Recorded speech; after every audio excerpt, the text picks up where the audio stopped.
Happy New Year, everybody. So it is December the 31st, New Year's Eve of 2020. I am sitting here on a very gloomy day outside. We're having a lot of storm and tornado watches right now. So if you see me run in a panic out of the room, you will know what happened. But I was here today. I wanted to come out here and talk to you in front of my fancy, sparkly background to talk to you about some ideas for celebrating the new year. So I love this time of year. I love the idea of sort of starting fresh, taking some time to review what happened over the course of the past year, and then planning for the future. I wanted to share with you 4 ideas for New Year's, and I will probably honestly end up blowing this out into a full podcast episode just because I think there's a lot of good stuff here that we can dig into.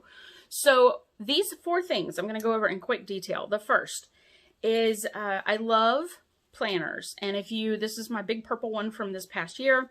I love to draw in these. I love to write in these and put in thoughts, put in ideas. I love stickers and color and, all that kind of fun stuff. So I would encourage you, if you've not used something like this before, it doesn't have to be like a formal planner. It can literally be a drawing or a sketchbook.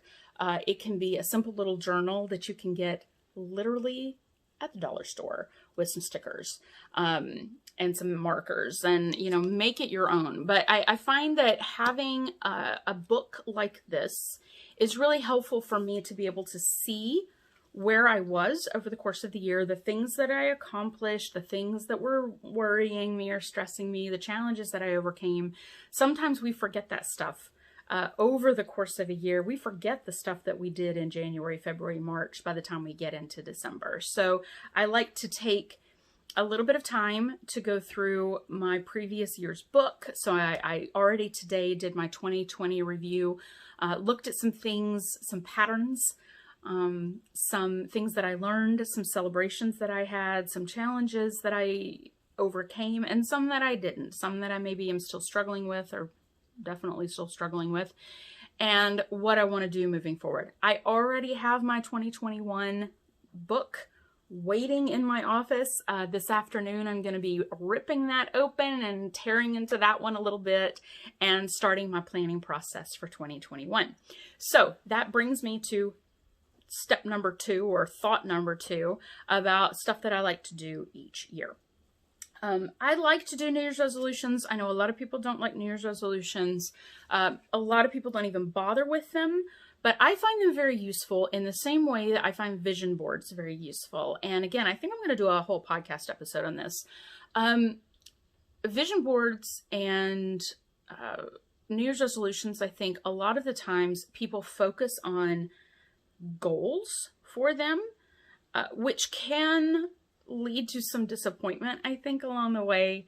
I know when I used to start writing New Year's resolutions, it was like, I'm going to lose this amount of weight, and I'm going to write 3 books, and I'm going to do this and do this and do this. And then you start to feel frustrated in a very short order if you have not gotten that stuff done. So the way that I like to think of vision boards, the way I like to think of New Year's resolutions, is thinking about the way I want to live in the coming year. So I write them out on a little card, a bright colored card, and I put one of them literally on my desk, right on the wall, so that I have to look at it every single day. And I put the other one in my journal planner so I can look at it all the time. And I put things like, I'm going to read a few of these just so you can get an idea of the kinds of things that I like to put on my New Year's resolutions list. Maybe this will change your mind on having some New Year's resolutions. Okay. Do more of what brings me joy. Do less of what brings me down. Do my dream work.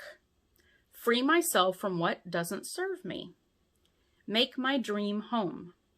Invest in my own well-being. Be my best self fully. Build my empire. Be more like Lara Croft. Yes, that's literally on there. That goes on there every year just because she's a badass and she just kind of does her own thing, and that's awesome. Okay, so these are the kind of resolutions I like to write. They are not goals. They are ways of thinking about living. So with this concept, I wanted to talk about the third of the things that I like to do every New Year's. I like to pick a theme word for the year. In the past, I have had theme words like expand. When I wanted to broaden out my social circle, I wanted to broaden out my hobbies, I wanted to broaden out my work. So expand was my word that year. I had one year where I was feeling overwhelmed. And so my word for that year was simplify. So these words, again, they go in my journal. I like to write them up somewhere where I can see that word and remind myself of this is my approach that I want to take for this year. My word for 2021 is surrender. And that word has a lot of negative connotations, but I like to think of it in a very woo-way kind of way, the woo-way way, which is decide something and then surrender to that decision already being made. Surrender to doing the things that you want to do for yourself instead of fighting them, instead of all of the internal resistance, instead of questioning the decision repeatedly.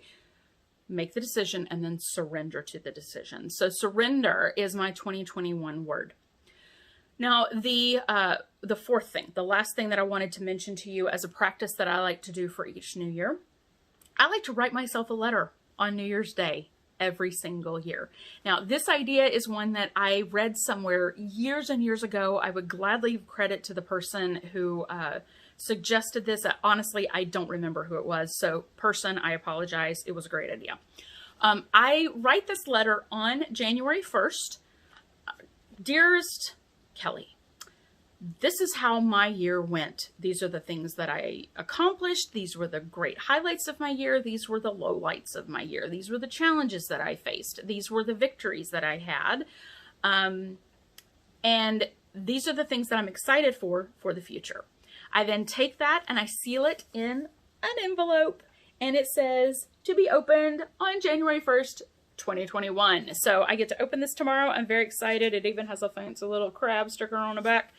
And you'll notice this is actually pretty thick, if you could feel this, because this is probably about 7 or 8 years worth of these letters. I like to keep each year's letters so that I can see what I accomplished and what I was thinking about in previous years. So this is always a fun practice. Put the envelope somewhere where you know where it is. So every January 1st, you rip it open and you give yourself a little bit of time to think about how far you've come in the year. Then you sit down, write the next year's letter, seal all those up in an envelope, put this on the front, and then get ready to open it next year.